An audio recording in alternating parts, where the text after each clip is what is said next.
नमस्कार मित्रो, माझं नाव सौरभ आणि मी आपलं स्वागत करतो माझ्या YouTube चॅनल योजना वाल्यावर। तर आता लाडक्या बहीण योजनेला घेऊन एक नवीन अपडेट आलेली आहे आणि आता या महिलांना लाडक्या बहीण योजनेचे जे 1500 रुपये मिळत होते ते आता मिळणं बंद होणार आहे। हा व्हिडिओ पूर्ण पहा, सविस्तरपणे मी तुम्हाला हा अपडेट देणार आहे। सुमारे 2 ते 2.5 लाखांपेक्षा जास्त महिलांचे अर्ज आता जे आहे रद्द होणार आहे, त्यांना योजनेतून हटवले जाणार आहे। 80,000 पेक्षा जास्त महिलांचे अर्ज पहिलेच खारिज करून त्यांना योजनेतून वगळण्यात आलेला आहे आणि आता या महिलांना कधीच लाडक्या बहीण योजनेचा लाभ मिळणार नाही। तर या कोणत्या महिला आहेत आणि हो, जर तुमचा अर्ज चुकीच्या म्हणजे गलतीने जर तुमचा अर्ज खारिज करण्यात आलेला असेल सरकारद्वारे, तर तुम्ही अपील म्हणजे जी तक्रार आहे ती तुम्ही कुठे करू शकता, कशा पद्धतीने तक्रार करायची आहे ते सुद्धा आपण या व्हिडिओमध्ये जाणून घेणार आहोत। म्हणून हा व्हिडिओ पूर्ण पहा। सोबतच अशाच प्रकारच्या व्हिडिओसाठी माझ्या YouTube चॅनलला लाईक करून सबस्क्राइब करणे मात्र विसरू नका। कोणत्या महिलांना आता योजनेचे पैसे मिळणार नाहीत, चला जाणून घेऊया। तर सर्वात आधी आधार कार्डवर 21 पेक्षा वय कमी असेल आणि 65 पेक्षा वय जास्त असेल तर आता हप्ता मिळणार नाही। बघा, तुमचं वय आधार कार्डवर जे असेल तेच मान्य केलं जाईल। आधार कार्डवर जर तुमचं वय 21 असेल तरच तुम्हाला योजनेचा लाभ मिळेल, 20 असेल तर योजनेचा लाभ मिळणार नाही। जर तुमचं आधार कार्डचं वर जे एज दिलेलं आहे त्या एजच्या नुसार जर तुमचं 65 पेक्षा जास्त वय झालेलं असेल तरीही तुम्हाला आता ऑगस्ट महिन्यापासून लाडक्या बहीण योजनेचा लाभ मात्र मिळणार नाही। इन्कम टॅक्स भरणारे कुटुंब, ज्यांच्या घरात आयकरदाता म्हणजे टॅक्स भरणारे कुटुंब आहेत त्यांना सुद्धा आता योजनेचा लाभ मिळणार नाही। वार्षिक कुटुंबाचे एकत्रित उत्पन्न 2.5 लाखांपेक्षा जास्त असल्यास अशा महिलांना सुद्धा आता लाडक्या बहीण योजनेचा लाभ मिळणार नाही। कुटुंबातील सदस्यांच्या नावे 4 चाकी वाहन असेल तर, बघा, ट्रॅक्टर वगळून जर तुमच्या घरी कोणतेही 4 चाकी वाहन असेल, आता हा कुटुंब जे म्हणतात ना, हे कुटुंब कसं पकडलं जातं तर जे रेशन कार्ड असतं त्या रेशन कार्डवर ज्यांचेही नावं असतील त्यांना एक कुटुंब म्हटलं जाईल। जर 4 जणांचं नाव असेल तर ते 4 जणांचा एक कुटुंब होईल। जर त्याच्यावर 10 जण असेल तर 10 जण मिळून तो एक कुटुंब पकडला जाईल। ही गोष्ट मात्र लक्षात असू द्या। संजय गांधी तसेच तहसीलच्या ज्या दुसऱ्या योजना आहेत त्यांचा लाभ घेणाऱ्या महिला, बघा, संजय गांधी योजनेअंतर्गत 1500 रुपये प्रति महिन्याचा लाभ ज्या महिलांना मिळत असतो। तशाच खूप साऱ्या योजना आहेत, जर त्या योजनेचा लाभ जर महिला घेत असेल तर आता त्यांना लाडक्या बहीण योजनेचा लाभ मात्र मिळणार नाही। PM किसान योजना किंवा नमो शेतकरी योजनेच्या लाभार्थी महिलांना 500 रुपये महिना मिळणार। आता ज्या महिलांना PM किसान योजना सोबतच नमो शेतकरी योजनेचा लाभ मिळतो त्यांना या योजनेअंतर्गत 4 महिन्यातून 2000 रुपयाची आर्थिक सहायता अशी वर्षाला 6000 रुपयाची मदत केली जाते नमो शेतकरीतून आणि 6000 रुपयाची मदत केली जाते PM किसान योजनेतून। म्हणजे दोन्ही योजनेचे जर पैसे पकडले तर वर्षाला 12,000 रुपयाची आर्थिक मदत या दोन्ही योजनेअंतर्गत केली जाते। म्हणून आता या दोन्ही योजनेचा लाभ घेणाऱ्या महिलांना फक्त 500 रुपये लाडक्या बहीण योजनेअंतर्गत मिळणार आहे। तर बघा, एकाच कुटुंबातील रेशन कार्डप्रमाणे जसं मी तुम्हाला सांगितलं होतं, रेशन कार्डमध्ये जेवढ्यांचे नाव राहील तो एक कुटुंब पकडला जाईल। एकाच कुटुंबातील रेशन कार्डप्रमाणे 2 पेक्षा अधिक महिला लाभ घेत असलेल्या त्या महिला, बघा, जर एका कुटुंबामध्ये 4 ते 6 महिला आहेत आणि त्यांचं 6 महिलांचंही नाव त्या रेशन कार्डमध्ये आहे तर 6 महिलातील ज्या 2 महिला आहे आता फक्त त्या 2 महिलांनाच लाभ मिळेल। उर्वरित 4 महिलांना लाडक्या बहीण योजनेचा लाभ मिळणं बंद होऊन जाईल। सोबतच परिवारातील किंवा सदस्य, जर महिला किंवा परिवारातील सदस्य सरकारी नोकरीवर असल्यास जर महिलेचा परिवार, आता परिवारसुद्धा तिथेच पकडला जाईल। जे तुमचं राशन कार्ड आहे त्यावरूनच तुमचं परिवार म्हणजे जे कुटुंब आहे ते पकडलं जाईल। ही गोष्ट लक्षात असू द्या।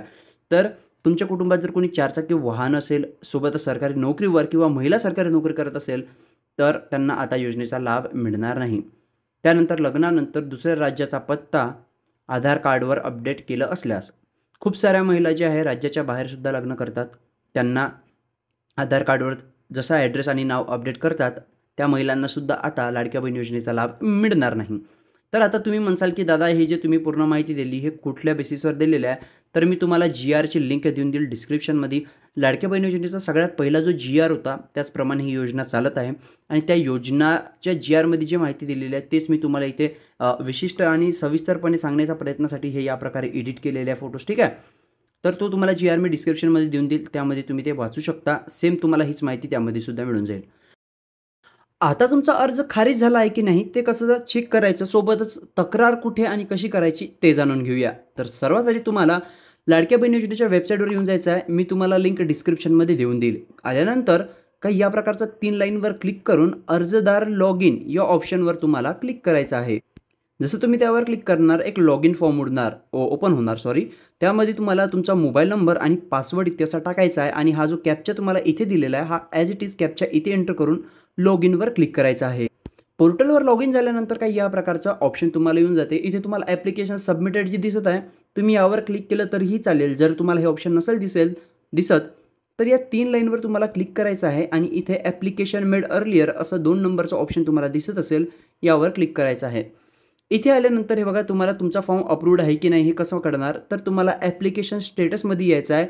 हिरव्या याच्यात अप्रूव्ड असेल तर तुम्हाला लाडक्या बहीण योजनेचा जो आहे लाभ मिळणार आहे आणि तुमचा फॉर्म अप्रूव्ड आहे. ठीक आहे. पण जर रिजेक्टेड लिहून असेल तर तुम्हाला लाडक्या बहीण योजनेचे पैसे आता मिळणार नाहीत.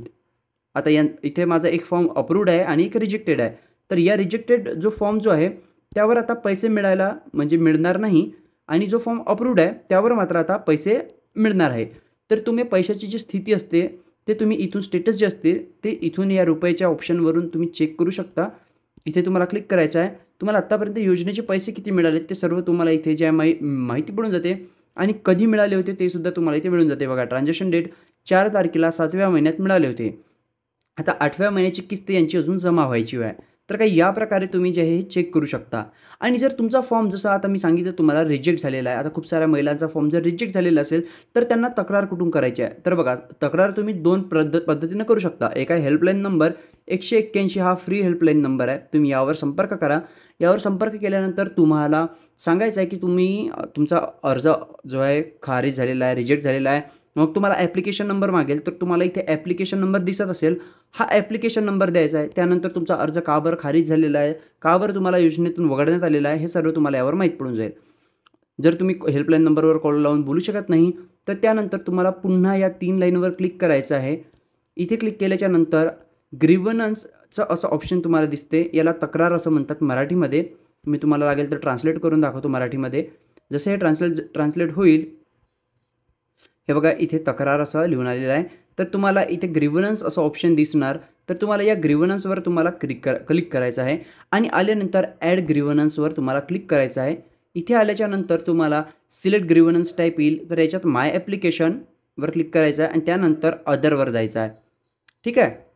जसं तुम्ही हे बघा अपील फॉर ॲप्लिकेशन रिजेक्टेड, जर तुमचा फॉर्म जर रिजेक्ट झालेला आहे तर इथे तुम्हाला अपील करायची आहे की माझा फॉर्म जे आहे चुकीच्या पद्धतीनं जे आहे म्हणजे रिजेक्ट करण्यात आलेला आहे. तर तुम्ही हे ऑप्शन सिलेक्ट करायचं आहे. इथे सिलेक्ट केल्यानंतर तुम्हाला तुमचा आधार कार्डचा नंबर टाकायचा आहे, ॲप्लिकेशन नंबर टाकायचा आहे.